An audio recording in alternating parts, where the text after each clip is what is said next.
Hello everybody, मैं doctor Taufiq Hussain, associate professor in higher education. आज हम लेटर मुगल्स एम्परर्स के विषय में चर्चा करेंगे। जैसा कि सॉरी जैसा कि आप जानते हैं कि औरंगजेब मुगल साम्राज्य का अंतिम एक प्रभावशाली शासक था और उसने एक विशाल साम्राज्य की स्थापना की। लेकिन 7 मार्च 1707 को दौलताबाद में औरंगजेब की मृत्यु हो जाती है।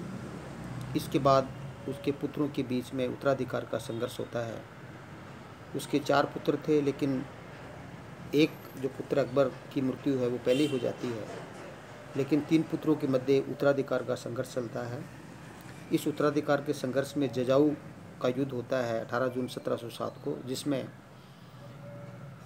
औरंगजेब के पुत्र मुअज्जम है वो अपने दूसरे ब्रदर आजम की हत्या कर देता है और उसको पराजित कर देता है, उसकी हत्या कर देता है।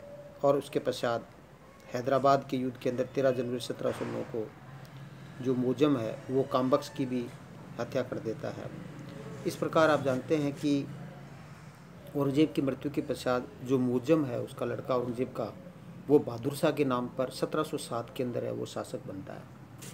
तो 1707 में मुग़ल साम्राज्य की जो बागडोर है वो बहादुर शाह के हाथ में आती है और बहादुर शाह है वो 65 वर्ष की अवस्था में शासक बनता है।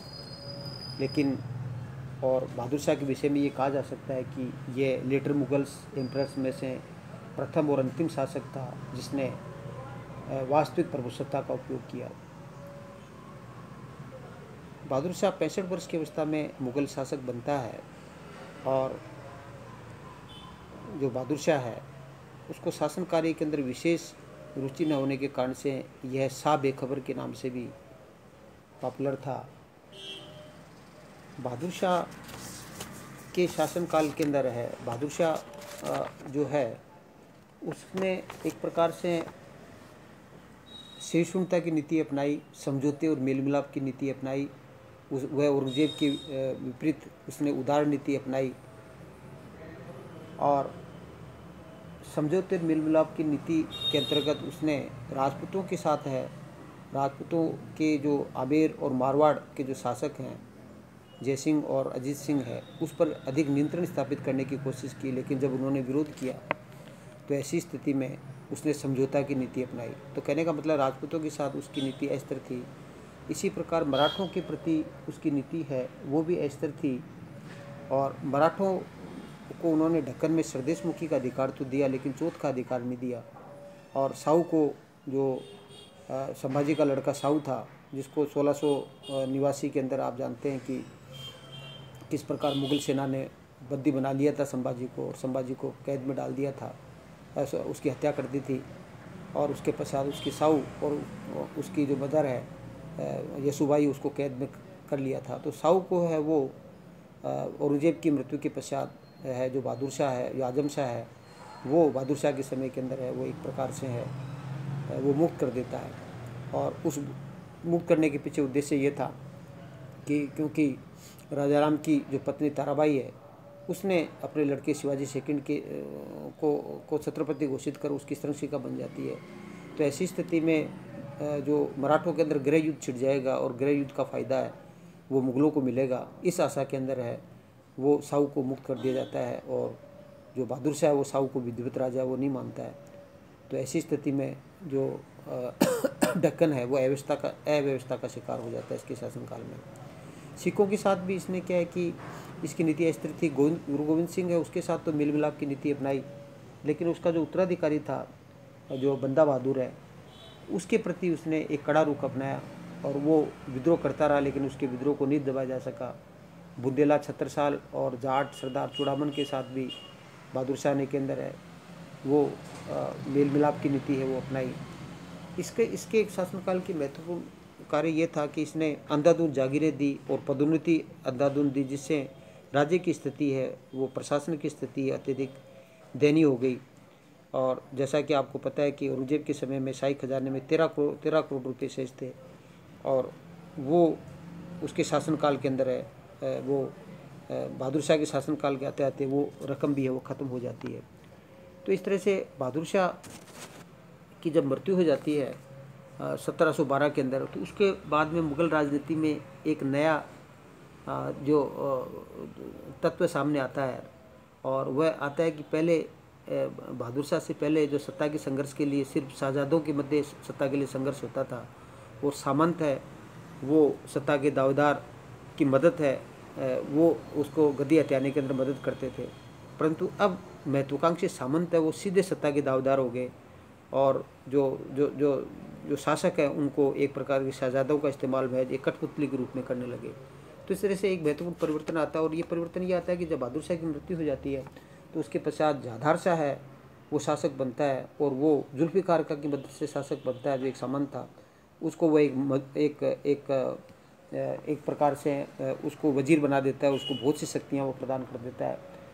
तो जो जहादार शाह है वो एक प्रकार से जुल्फ़िकार खां की मदद से शासक बनता है, इसलिए जुल्फ़िकार खां का मुग़ल दरबार में प्रभाव बढ़ जाता है, और ये आमेर के राजा जयसिंह को है वो स्वाई की उपाधि है वो देता है, और उसको मालवा का सूबेदार बना देता है, और मारवाड़ का अजीत सिंह को महाराजा की उपाधि देता है, और उसको गुजरात का सूबेदार बना देता है। और सिखों की प्रति है, बंदा बहादुर की प्रति वो वही पुरानी नीति है, वो विरोध की नीति वो अपनाता है। चूड़ामन जात और सतराल बुंदेदा के साहब है वो मेल मिलाप की नीति जो बहादुर शाह के समय में थी वो जारी रखता है। और लेकिन इसने क्या किया है कि जागीर उरोदों को अंधाधुंध जो बहादुर शाह ने जागीरें दी थी उस पर रोक लगाने का प्रयास करता है, और इससे मुग़ल प्रशासन की आर्थिक स्थिति को सुधारने का प्रयास भी करता है। इजारा प्रथा को इसने बढ़ावा दिया। लेकिन ये एक प्रकार से क्या है कि एक लाल कौर नामक वेश्या थी, उसका शासन में बड़ा हस्तक्षेप था, और वो अधिकांश भी लाल कौर के साथ है वो व्यतीत करता था, इसलिए इसको लंपट मूर्ख है वो भी कहा जाता है। तो जहादार शाह के विषय में ये कहा जा सकता है कि ये प्रथम मुग़ल राजवंश का प्रथम अयोग्य शासक था, जिसके विषय में कहा जाता है कि they looked on duty and turned away from duty. मतलब कहने का मतलब है कि वो ड्यूटी को देखता रहता था, अपनी ड्यूटी से कर्तव्य से विमुख हो रहा था। इसने क्या है कि मराठा राजा शाहू को दक्कन के अंदर चौथे सरदेशमुख की इस शर्त पे दी कि उसकी वसूली तो मुग़ल अधिकारी करेंगे और मराठा अधिकारियों को वो सौंप देंगे। तो चौथे सरदेशमुख को दे दिया, लेकिन वसूल करने का अधिकार मुग़ल अधिकारियों को दिया। तो जहादार शाह है वो एक प्रकार से जो जहादार शाह एक तरह से फर्रुख शेर था वो सैयद बंधु की मदद से है वो शासक बनता है, जहादार शाह के स्थान पर है। तो सैयद बंधु है की मदद से वो फर्रुख शेर शासक बनता है अगला, जो 1713 से 1719 के बीच में रहता है। और ये बिल्कुल कायर था, क्रूर था, अविश्वसनीय था, बेईमान था, और सैयद बंधु की वजह से शासक बनता है। इसलिए जो फर्रुख शेर है वो अब्दुल्ला खां को अपना वजीर बना देता है, और हुसैन अली खां को अपना मीर बख्शी बना देता है। तो एक तरह से भारतीय इतिहास में सैयद बंधु किंग मेकर की भूमिका है वो अपनाते हैं, और आगे के 3 शासकों के दौरान ये इन्हीं का प्रभुत्व रहता है। फिर मोहम्मद शाह के समय में इनका पतन होता है। तो मुग़ल साम्राज्य की वास्तविक बागडोर है वो 1720 तक है, वो एक प्रकार से है वो सैयद बंधु के पास में रहती है। तो जो सैयद बंधु हैं, जो फर्रुख शेर है वो सैयद बंधु के हाथ में ही खेलता रहा, और अपने स्वतंत्र होने का प्रयास किया तो सैयद बंधु ने उसे जेल में डाल दिया, और जेल में उसे विभिन्न प्रकार की यातनाएं दी गई। 1719 में सैयद बंधु ने फर्रुख शेर का गला घोट दिया, और ये प्रथम मुग़ल शासक था जिसे अमीरों के हाथों में एक प्रकार मौत का शिकार होना पड़ा। अर्थात सैयद बंधु ने है वो फर्रुख शेर की भी हत्या कर दी। जब फर्रुख शेर की हत्या कर दी तो ऐसी स्थिति में जो सैयद बंधु है उन्होंने 2 पपेट किंग हैं, जो रफ़ी दर्जात और रफ़ी उद्दौला, जो 3-3, 4-4 महीने वो शासन करते हैं, और क्षय रोग के कारण से उनकी मृत्यु हो जाती है। और उसके बाद में सैयद बंधु है वो एक प्रकार से है मोहम्मद शाह है उसको शासक बनाते हैं 1719 के अंदर, जो रोशन अख्तर था, और ये रंगीला के नाम से भारतीय इतिहास में जाने जाते हैं। तो रफ़ीउद्दौला और रफ़ीउद्दर्जात है वो सैयद बंधु की मदद से ही शासक बनते हैं। तो उसके शासनकाल में शासन की बागडोर है वो सैयद बंधु के हाथ में थी। तो मोहम्मद शाह के समय में क्या होता है कि एक तो निजाम जो एक तरह से मोहम्मद शाह वो निजामुल मुल्क की सहायता से वो सैयद बंधु की हत्या कर देते हैं। ये महत्वपूर्ण कार्य था मोहम्मद शाह के शासनकाल का, जो कि सैयद बंधु है वो एक प्रकार से शासक भी बन चुके थे। तो सैयद बंधु की जो निज़ामुल मुल्क है उसकी सहायता से सेहतमंदों की मदद कर देते हैं। और ऐसी स्थिति में क्योंकि मोहम्मद शाह की नीतियों से है वो खुश नहीं था जो निज़ामुल मुल्क, इसलिए वो क्या कहे कि हालांकि वजीर था लेकिन बाद में वजीर के पद का त्याग करके हैदराबाद के स्वतंत्र राज्य की स्थापना करता है। और इस तरह से यहीं से ही है वो मोहम्मद शाह के शासनकाल में मुगल साम्राज्य का डिसइंटीग्रेशन, वास्तविक डिसइंटीग्रेशन है वो प्रारंभ हो जाता है और अनेक स्वतंत्र बंगाल, हैदराबाद, अवध, पंजाब आदि अनेक स्वतंत्र राज्यों की स्थापना है वो प्रारंभ हो जाती है। इसके शासनकाल की, मोहम्मद शाह के शासनकाल की महत्वपूर्ण घटना ये थी कि इसके समय के अंदर है वो नादिर शाह का आक्रमण होता है, जो करनाल का युद्ध होता है 13 फरवरी 1739 को। और इसमें नादिर शाह है वो ईरान का शासक था जो मोहम्मद शाह को बंदी बना लेता है और 17 करोड़ रुपए का माल लूटता है और इतनी रकम लूटता है कि 3 साल तक अपने राज्य में कोई प्रकार का कर नहीं लगाता है। और ये जो कोहिनूर हीरा और सांझा का तख्ते ताउस भी ले जाता है। और इसके समय के अंदर है वो उत्तरी पश्चिमी सीमांत जो सीमा है वो एक तरह से असुरक्षित हो जाती है। सिंध पर नादिर शाह का अधिकार हो जाता है और तो मुगल सत्ता की प्रतिष्ठा नादिर शाह के आक्रमण से धूमिल हो गई और अफगानिस्तान है वो नादिर शाह को मिल जाता है।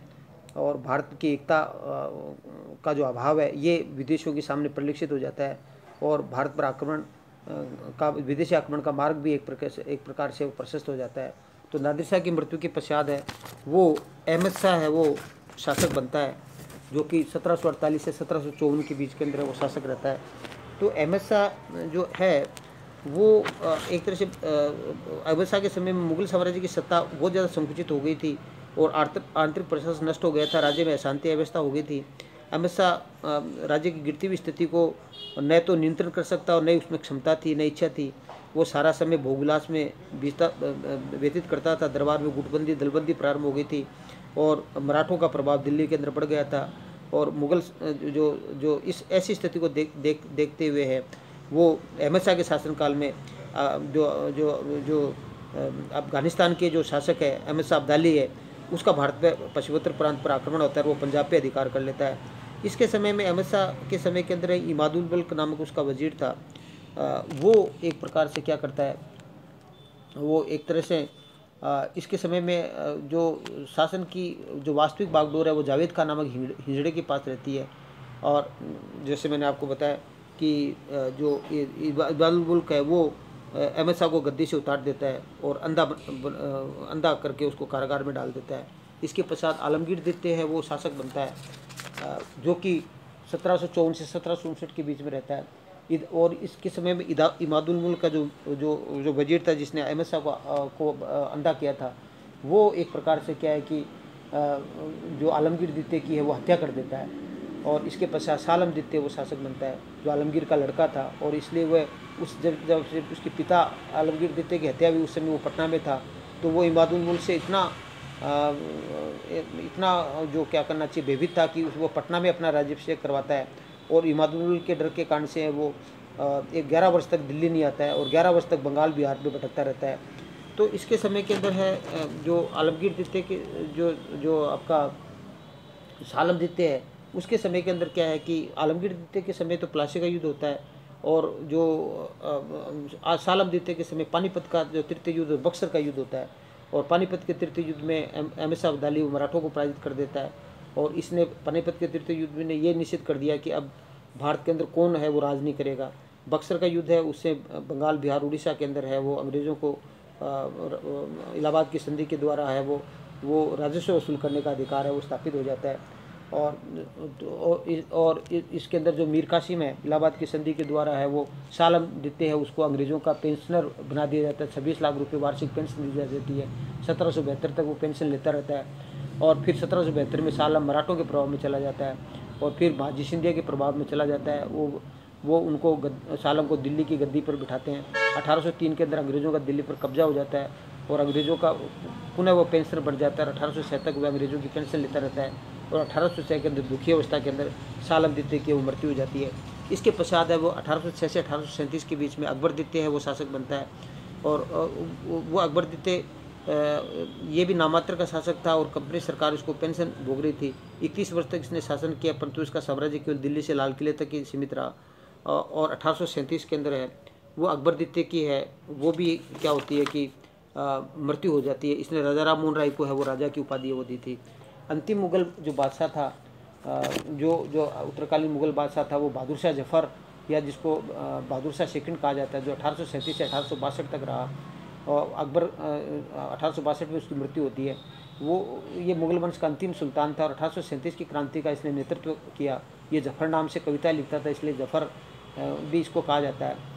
और इसने 1837 की क्रांति जब असफल हो गई तो ऐसी स्थिति में अंग्रेज़ों ने इसको बंदी बनाकर रंगून भेज दिया, और वही बंदी अवस्था के अंदर 1862 के अंदर इसकी मृत्यु हो जाती है। इस प्रकार उत्तरकालीन मुग़ल जो शासक है उनकी अदूरदर्शिता, भोगविलासिता और इनकी जो नीतियाँ थी उसके कारण से है वो मुग़ल साम्राज्य का डिसइंटीग्रेशन है वो ये नहीं रोक पाते हैं, और मुग़ल साम्राज्य तीव्र गति से पतन की ओर है वो अग्रसर होता है।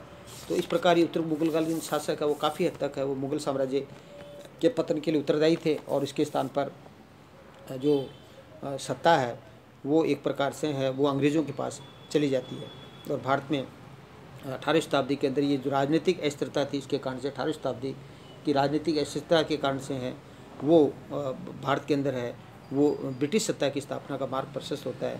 और अंग्रेज़ों ने एक प्रकार से आप जानते हैं कि जो अंग्रेज़ है उन्होंने एक प्रकार से है वो वर्षों से चली आ रही सामाजिक, राजनीतिक, आर्थिक व्यवस्था उसको बदल दिया, सांस्कृतिक व्यवस्था को बदल दिया, और उन्होंने अपने हितों को ध्यान में रख कर के भारत के अंदर है वो औपनिवेशिक साम्राज्य है उसकी स्थापना की।